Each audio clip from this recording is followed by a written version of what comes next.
You walk into a room and immediately feel like everyone can see right through you. You stumble over words, laugh at wrong times, and leave feeling like you said everything wrong. Here's what nobody tells you about social awkwardness. It's not permanent. Dale Carnegie figured this out 100 years ago in How to Win Friends and Influence People. The reason you feel awkward isn't because you're broken, it's because nobody taught you the rules everyone else seems to know. How many times have you replayed conversations, cringing at everything you said? Avoided events because you were terrified of saying the wrong thing? Watched others effortlessly connect while you felt invisible?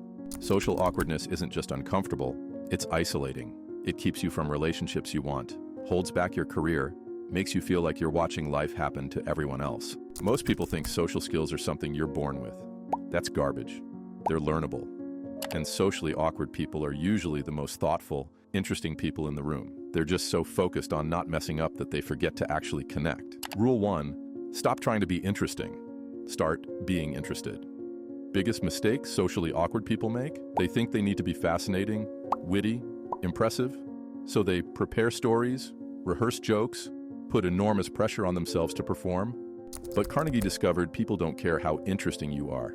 They care how interested you are in them. The most magnetic people aren't talking the most, they're listening the most. Think about the last time someone really listened to you. How did that feel? Amazing, right?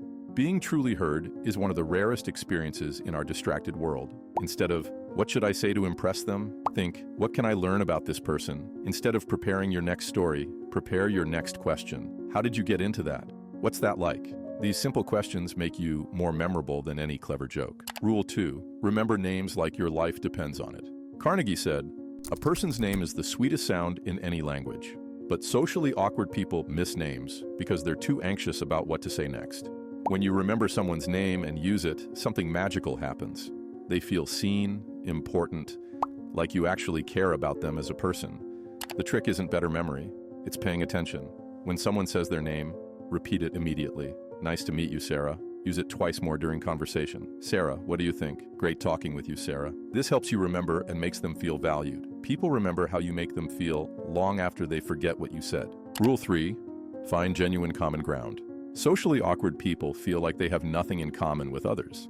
But that's because they're looking for perfect matches instead of simple connections. You don't need to share someone's entire life story. Maybe you both have siblings, hate Monday mornings, love certain food. The connection doesn't have to be profound. It just has to be real. Look for universal human experiences we all share. Stress, excitement, frustration, hope. Starting a new job? That's exciting and terrifying, right? You have teenagers?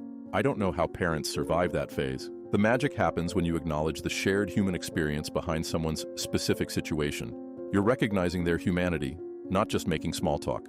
Rule 4, give sincere appreciation, not empty compliments. Huge difference between compliments and appreciation. Compliments are surface level. Nice shirt. Appreciation recognizes character, effort, impact. I admire how patient you are with difficult customers. You have a gift for making people comfortable. I can tell you care about quality work. These aren't just nice words. They're observations about someone's character. People are starving for genuine recognition. Not flattery, but sincere acknowledgement of their value. When you give real appreciation, you're making them feel seen in a way most people never experience. But it has to be sincere. Empty flattery makes you less trustworthy. When you start looking for things to genuinely appreciate, you start seeing people as fellow humans doing their best, not judges who might reject you. Rule 5, make others feel important and mean it. Carnegie's master principle. Everyone carries a sign saying, make me feel important. People who do this authentically become irresistible. Socially awkward people often do the opposite. They're so focused on not looking stupid, they make everything about themselves. They interrupt, one-up stories, redirect conversations. Making others feel important means recognizing every person has something valuable to offer. Ask follow-up questions. What was that like? How did you figure that out? Acknowledge expertise. You clearly know a lot about this. Give full attention. Put phone away, make eye contact, show up completely. When you make people feel important, they associate those good feelings with you. They want to be around you more because you were genuinely interested in them first. Carnegie's approach takes pressure off you to be perfect and focuses on connecting with humans. You don't need to be funniest, most interesting, or effortlessly charming. You just need to be genuinely interested in people around you.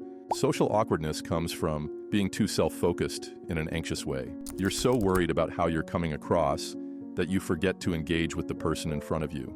When you shift from "How am I doing?" to "How are they doing?" everything changes. Anxiety decreases because you're not performing. Conversations flow because you're curious. Connections deepen because you're being real.